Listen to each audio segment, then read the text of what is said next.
I have let people, like thousands of people on the internet, sort of form my own image of what I think of myself, which is so scary and so dangerous. I have been trying to pick up the pieces and sort of figure out it's hard to tell what people think of me on the internet because any given minute there are thousands of people talking and saying this and that about me, or saying this, or saying they like me because of this, or they hate me because of this. And sometimes you forget like what's real or what's fake in terms of who you are as a person. It sounds so trippy. You get caught up in like other people's opinions of you, but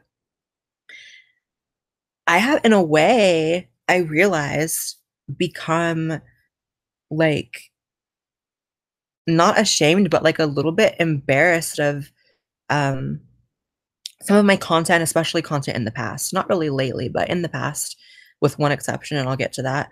I have become um a little bit upset at the way in which I have in the past portrayed myself. Lately, I've been a lot better, but in the past, for sure. And the toxicity of politics and the videos that I have been expected to create on this channel has kind of taken a toll on me. Like, it's very difficult to live in the toxicity that is political discourse. And I don't mean just like participate in it when you feel like logging on Twitter. I mean like having like a job in it, which is what I've kind of done for the past few years. Like, I don't only do politics, obviously. I do like, you know, experiments, and I do whatever videos too, but a big chunk of it is politics. And so I'm not someone that just like engages in conversation with politics when I feel like it, or when I'm with friends who want to talk about it. It's like that is the public's perception of me, is that I am a political commentator. And I've just kind of realized over the past year how fucking hard it is. Like, I feel like when I first started YouTube, for the first year and a half, it was like a drug. Like, you started YouTube and you start getting followers and likes and views, blah, blah, blah, and like, it sounds stupid, but it does become a drug. Like, I mean, there are studies on this on social media that people see likes and views and comments and shit. It's like, it's addicting, and it's like a high and low really, really quickly. And so I was, for a year and a half with my online stuff, I felt like I was fucking like in a trance. I was like, yeah, let's go, go, go, go. And once that kind of wore off, I kind of hit a place where I was like, whoa, like this is actually kind of crazy. And there was a series of things that have happened over the past year that have made me really shift how I feel about what I do, and like my place in public consciousness. Back in November was kind of a turning point. Uh, Two big things happened in a row. There was the Rubin Report debate with Candace, which was like heated and disgusting and gross, and like just an example of how gross politics are. That was disgusting.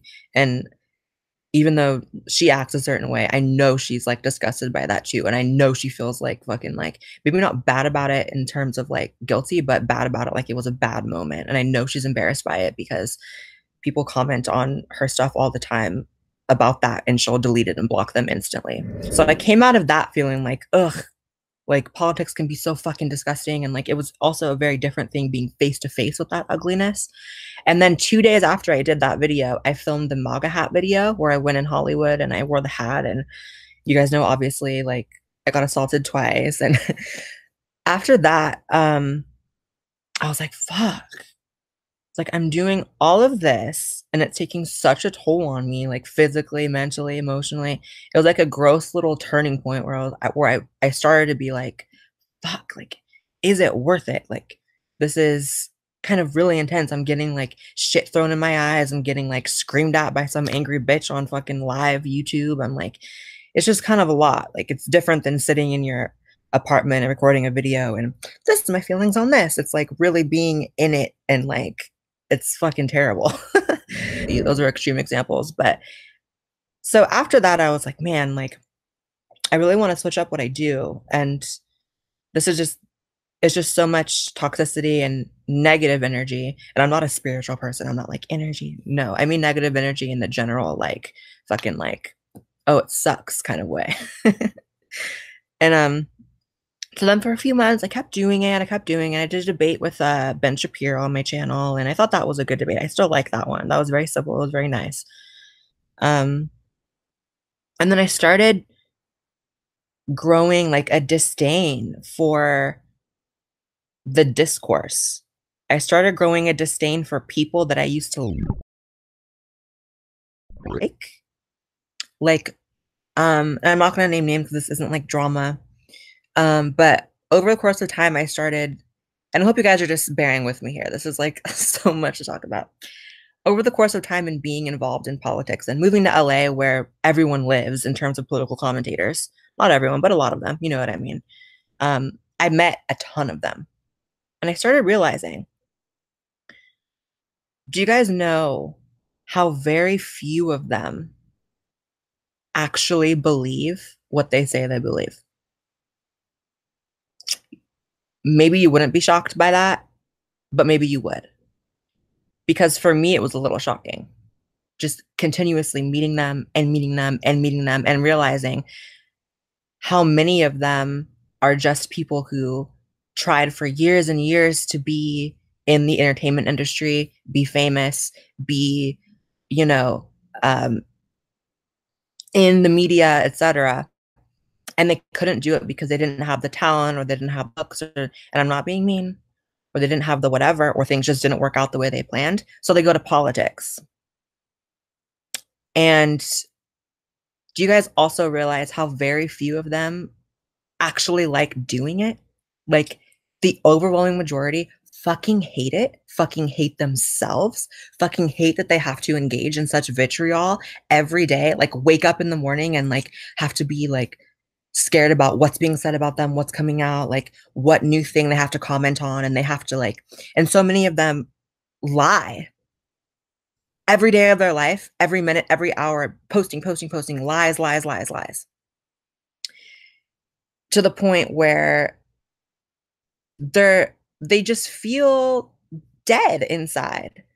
They feel dead inside. And I know this because I've talked to so many of them, and I will not name names, but I'm just saying a lot of them who are up on Twitter or up on YouTube or up on Fox News or wherever they may be spreading their opinions, so many of them are just, and they're otherwise good people, but are just fucking liars.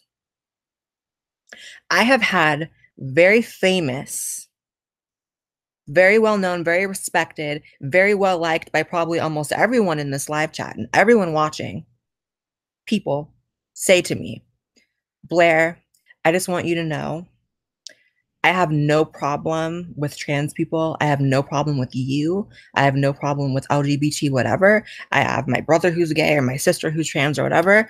I just want you to know it's kind of what we have to say right now. We have to like fucking like say anti-trans shit, and we have to kind of like walk the line. Like, you know how it is, Blaire. You know how it is. And I'm sitting there like, I actually don't know how it is.